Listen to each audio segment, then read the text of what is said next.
Bonjour mes chers élèves, dans une nouvelle leçon sous le titre La mole et quantité de matière, dans laquelle on va aborder les concepts scientifiques suivants. Donc on va parler c'est quoi une mole, on va définir la masse molaire atomique, la masse molaire moléculaire et comment peut-on déterminer la quantité de matière d'un solide, d'un liquide ou bien d'un gaz. Et pour bien comprendre la leçon, on va terminer par un exercice d'application. On commence par la première partie, la mole. Donc, c'est quoi la mole?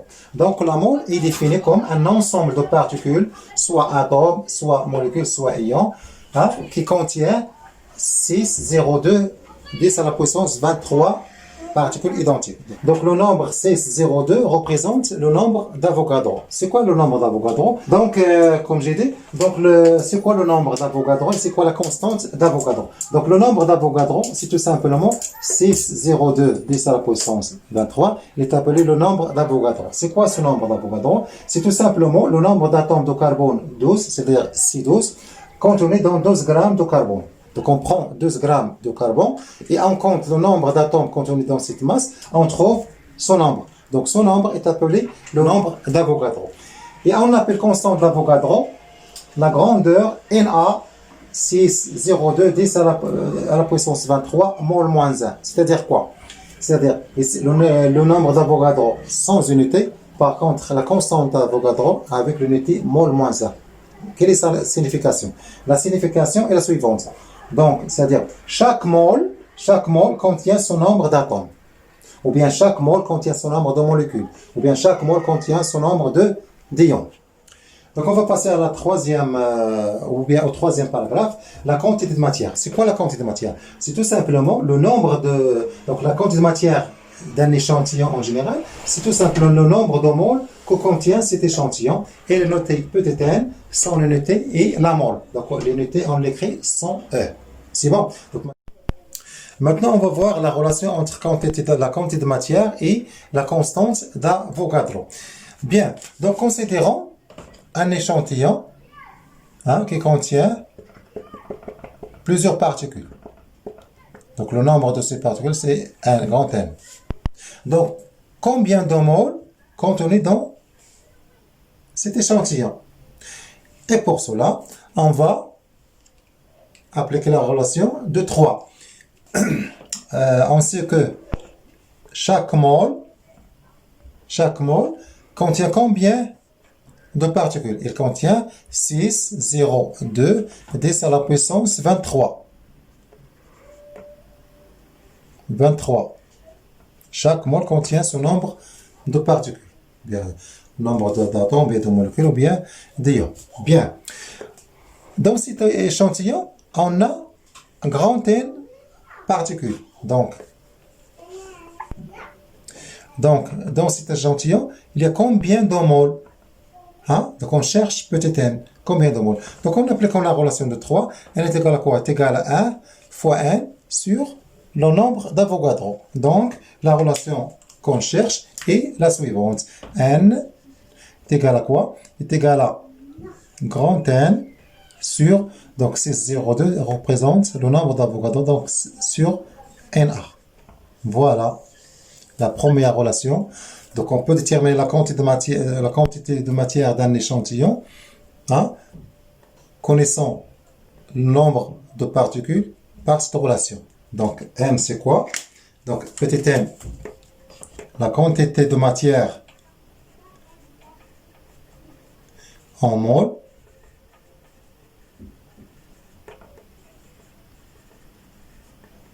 Na. Grand N, c'est le nombre de particules. N, nombre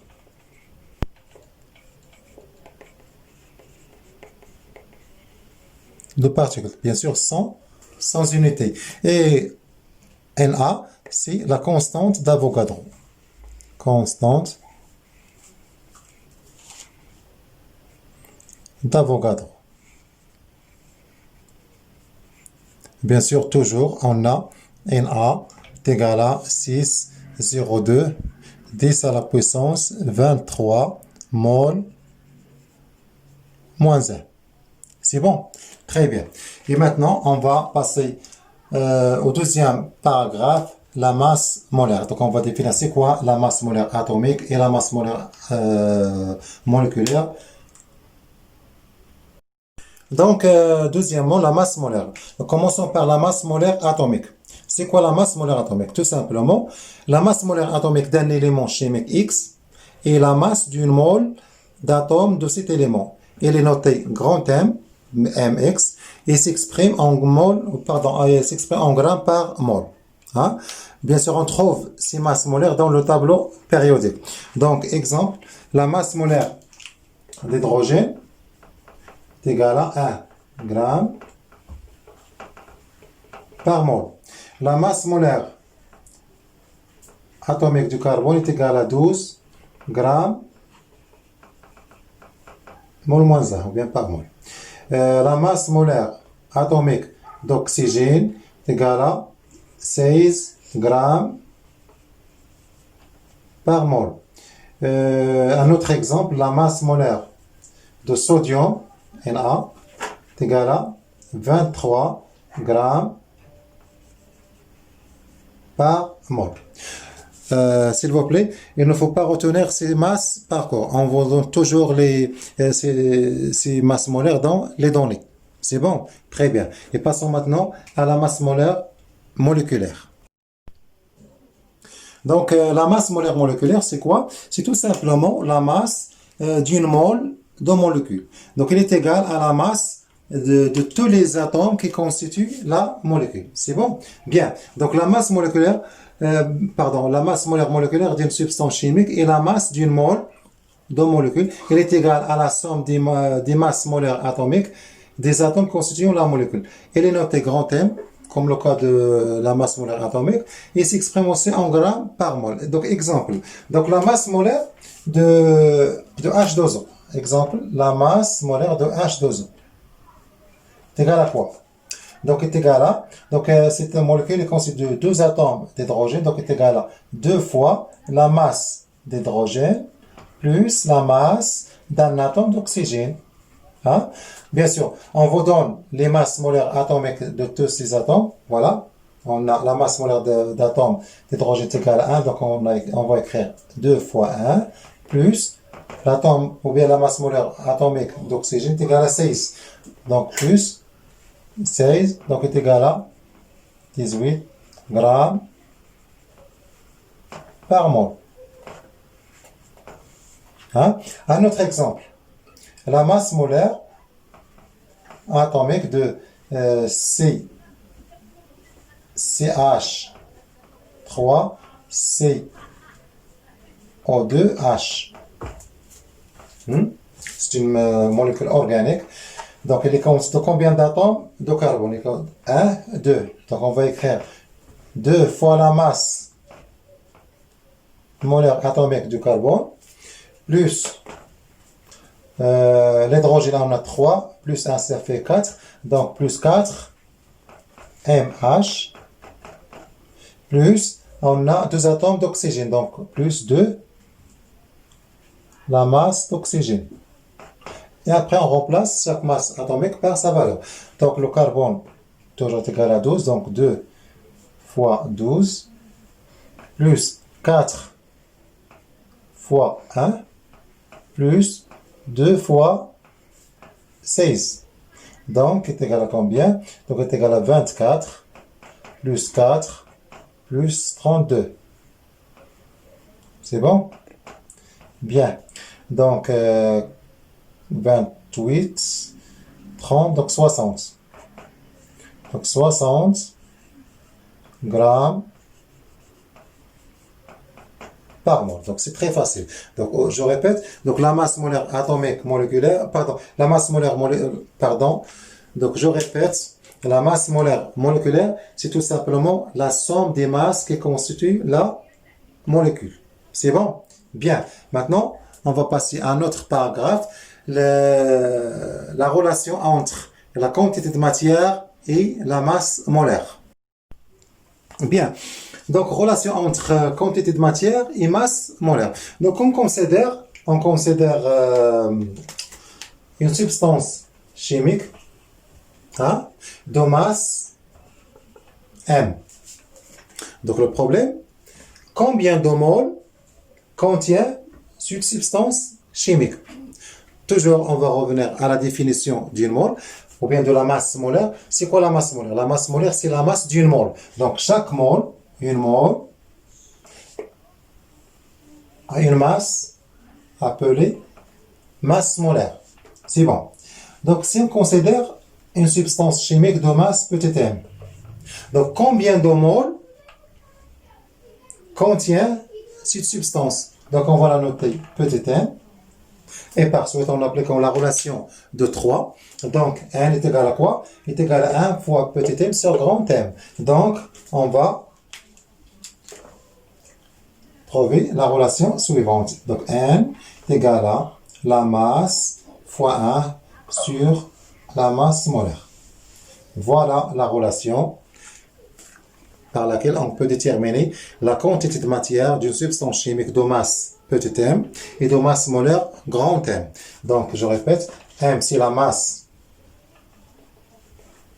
en grammes, grand M c'est la masse molaire,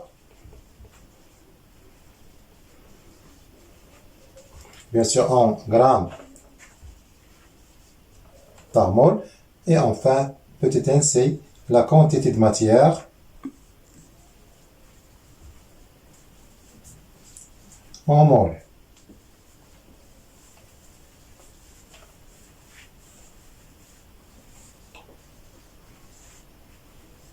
Bien. Donc, pour bien comprendre cette partie, qu'est-ce qu'on va faire? On va faire un exercice d'application. C'est bon? Allons-y. Donc, un morceau de sucre de masse M est égal à 3 grammes contient essentiellement du saccharose de formule C12H22O11. Donc, la première question, calculer la masse moléculaire du saccharose. Et on vous donne les masses molaires atomiques de chaque atome. Donc, pour l'hydrogène, 1 g par mol, le carbone 12 g par mol et enfin l'oxygène 16 g par mol. La deuxième question, calcule la quantité de matière N du saccharose bien sûr contenu dans ce morceau. Et enfin, en déduire grand N le nombre de molécules de saccharose bien sûr contenu dans ce morceau. On vous donne le nombre d'Avogadro et la constante d'Avogadro 6,02 10 à la puissance 23 mol moins 1. Donc, passons maintenant à la réponse. Donc, la première question, calcule la masse moléculaire du saccharose. Donc, M, donc la première question, grand M de C12, H22, O11 est égal à combien? Donc, toujours, il faut appliquer la relation. Il faut toujours commencer par l'expression. L'expression. Donc, on va écrire 12 fois la masse du carbone plus 22 la masse d'hydrogène plus 11 la masse d'oxygène. Après, on remplace chaque masse par sa valeur. Donc, c'est égal à 12 fois 12 plus 22 fois 1 plus 11 fois 16. Donc, en utilisant une calculatrice, on trouve 342 grammes par mol. Voilà la masse du saccharose. Mol moins 1. C'est bon? Bien. Pour la deuxième question, calcule la quantité de matière N du saccharose. Donc, on va appliquer directement la relation. Donc, la deuxième question, la quantité de matière, la quantité de matière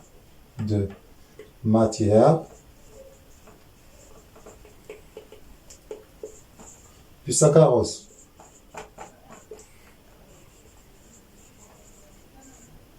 Donc, on utilise la relation petit n est égal à la masse sur la masse molaire. Donc, application numérique est égal à combien? Donc, elle est égale à quoi? Donc, la masse, voilà, est égale à 3 grammes. Donc, 3 divisé par 342. Donc, après calcul, on trouve égal à presque 8,7 10 à la puissance moins 3 mol. C'est bon? Très bien. Et enfin, la dernière question, on déduire le nombre n de particules ou bien de molécules. Donc, en utilisant, bien sûr, la relation entre la quantité de matière et le nombre d'Avogadro. Donc, le nombre de molécules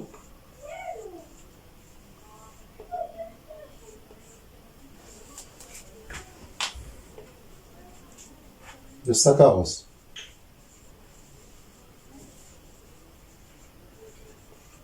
Donc, on sait que la relation entre ces deux grandeurs est la suivante. On sait que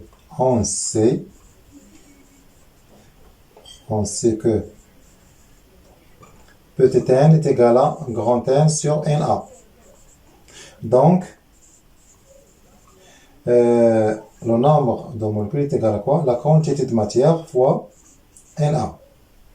Donc, je vais faire l'application numéro devant. C'est égal à combien?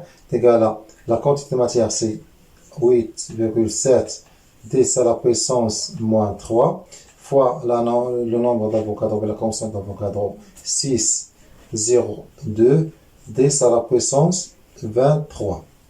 Donc, on va faire l'application. Donc, on trouve n est égal à 5,23 10 à la puissance 21 molécules. Voilà la dernière question. Donc, j'espère que vous avez bien compris cette partie concernant la quantité de matière. Donc, je répète, donc on peut déterminer la quantité de matière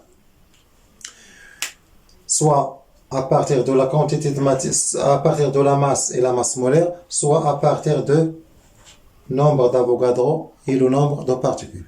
Mes chers élèves, donc on va terminer la leçon par le cas des gaz. Donc déjà dans la première partie, on a vu comment peut-on déterminer la quantité de matière pour les gaz ou bien pour les solides ou bien pour les liquides. Maintenant, un cas particulier, juste pour les gaz. Donc comment peut-on déterminer cette quantité de matière?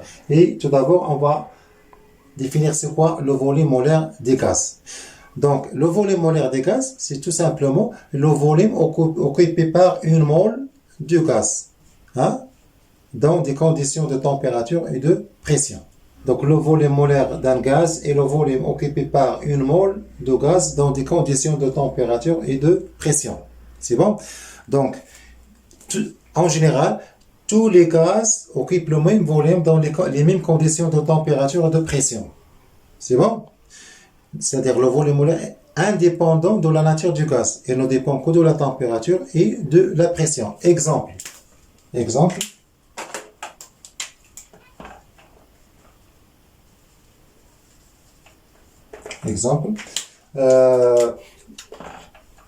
À T est égal à 0 degrés Celsius et la pression atmosphérique en atmosphère. Dans ces conditions, le volume molaire est égal à combien? Est égal à 22,4. Pour tous les gaz occupent le même volume. Donc, Vm est égal à quoi? Est égal à 22,4 litres par mole. C'est-à-dire, chaque mole de gaz occupe ce volume. Un autre exemple, donc le premier, ces conditions, elles s'appellent les conditions normales. C'est bon? Dans les conditions usuelles, c'est-à-dire AT est égal à 20 degrés Celsius et P est égal à 1 atmosphère, tous les gaz occupent le même volume molaire, le même volume qui est égal à 24. Donc Vm est égal à 24 litres mol moins 1. C'est bon? Donc, on prend juste ces deux exemples. Donc, comme vous voyez, le volume augmente avec la température. Et c'est pareil. Bien, conclusion. Donc, le volume molaire est le volume occupé par une mole de gaz dans des conditions bien définies. Si on change ces conditions, bien sûr, le volume change. Donc, il ne dépend que de la température de la pression et ne dépend pas de la nature du gaz. C'est bon. Maintenant, on va passer à la relation entre la quantité de matière et le volume molaire. On considère un gaz quelconque de volume V. Hein? Donc, combien de mol, ou bien à quoi est égale la quantité de matière contenue dans ce volume? Bien sûr, c'est très facile. Donc, on va utiliser la règle de 3. Hein? Par définition, chaque mol contient, ou bien chaque mol de gaz occupe un volume. Hein? Un volume appelé Vm. Hein? Donc, occupe le volume molaire, Vm. Donc, si on a un gaz ou bien un volume V, il va contenir combien de mol? Donc, on utilise la règle de 3, donc N est égal à combien? 1 fois V sur Vm. Donc, la relation qu'on cherche est la suivante. Donc, petit n est égal à quoi? Est égal à V sur Vm. C'est bon? Donc, N, c'est quoi? C'est la quantité de matière en mol. V, c'est le volume du gaz. Volume du gaz. Bien sûr, toujours en litres. Hein? Et Vm, c'est le volume molaire.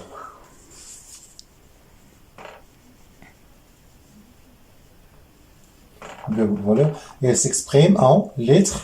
Donc, en litres par mol. C'est bon? Donc, s'il vous plaît.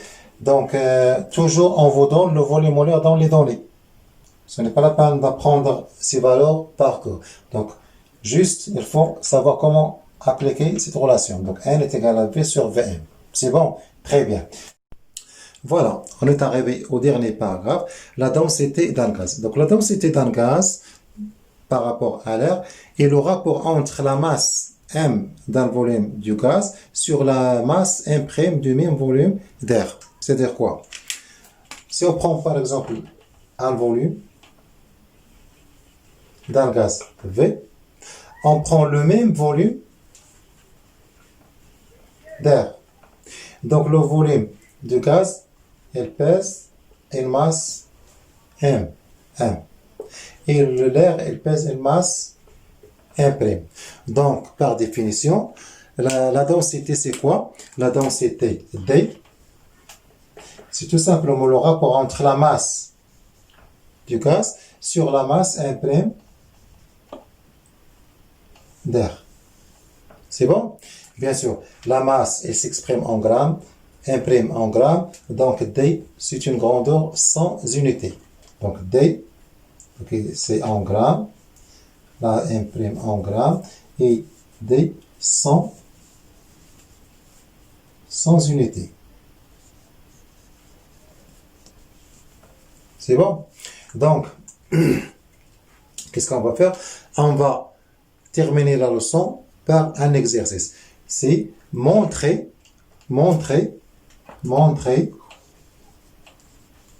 que la densité D est égale à la masse du gaz sur 29 dans les conditions normales. C'est-à-dire montrer que D est égal à la masse du gaz sur 29 dans les conditions normales. C'est-à-dire AT est égal à 0 degré Celsius et P est égal à 1 atmosphère. Donc, pour une mole, on sait que la quantité de matière, en général, est égale à la masse sur la masse molaire. Hein? Donc, pour une mole, donc N est égal à 1. Ce qui donne la valeur de la masse est égale à la valeur de la masse molaire. Bien sûr, la masse, c'est la masse d'un gaz. Bien.